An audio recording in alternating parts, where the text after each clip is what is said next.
Hi, I'm Michael, and this is California. And the August deadline for Congress to put together the next stimulus package is creeping closer and closer. And in fact, it's the end of this week, when Congress typically goes on their traditional August recess until September. Now, if they do this, it would leave millions of Americans struggling for the whole month of August. Luckily, there are glimmers of hope in the continuing negotiations for the next stimulus package. Now, they might be faint, but there are points where both Democrats and Republicans can come together and try to make a bill. Tonight, we're going to cover which Republican provisions are starting to inch towards a compromise with the Democrats, why Republicans may not have much of a choice, and what backup plans Republicans have if they can't get anything passed by the end of this week. Now, this is your 5-minute nightly dose, so let's make this quick. But before we do that, if you like this information, if you find it interesting, if you find it helpful, please don't forget to like and subscribe. That way you can get updates when our newest and most informative videos become available. One of the biggest sticking points between the Senate Republicans and the House Democrats is unemployment benefits. Democrats, they want a continuance of the $600 PUA money from the CARES Act that expired last month. And Republicans, they want less, a lot less. Under Republican proposed HEREOS Act, they want to provide people with only up to 70% of their pre-pandemic earnings. Senator Lindsey Graham argued that some people are making 150% more with these unemployment benefits than they did before. This week, Graham proposed a change to the initial 70% income for unemployment benefits that was proposed on the Republican HEREOS Act up to 100% of a person's pre-pandemic income. He says, "All I'm saying is I want to replace your wages, but I don't want to give you a raise," end quote. And this type of concession is not uncommon. Other Republican senators like Susan Collins of Maine, Martha McSally of Arizona, and Mitt Romney of Utah have all come out with some version of unemployment benefits that would provide less money than the previous $600 PUA money, that weekly benefit in the CARES Act, but more than 70% from the pre-pandemic income proposed under the HEREOS Act. This only further shows the disjointedness and desperation currently coming out of the Republican camp. Another interesting side of Republicans becoming more amicable to Democrats' demands is the precarious predicament that many Republican senators are in.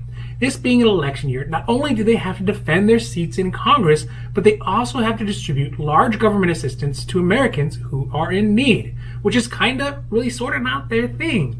But what we can see is Republicans awkwardly trying to be both fiscal conservatives to appeal their base and appease hundreds of thousands of voters in their states who are hungry, soon to be homeless, and unemployed if there is no further action towards a stimulus package.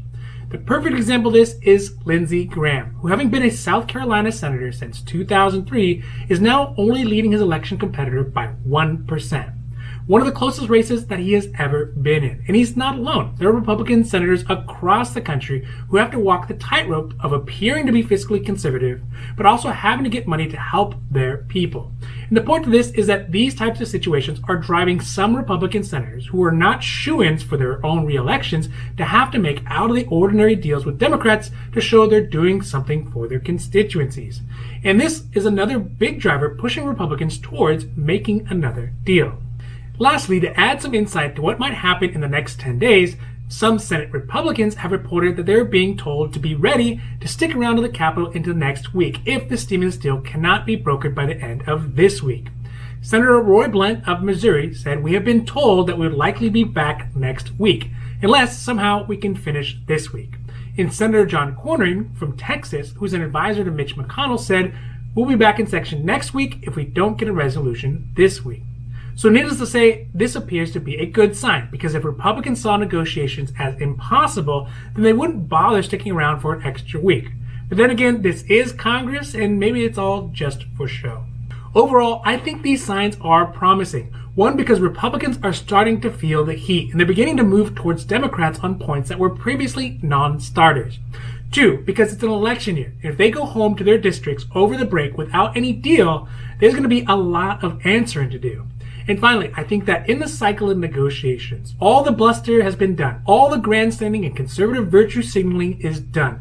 And now there's nothing left for them to do to get down to business and make some compromises and finally put together a bill by Thursday.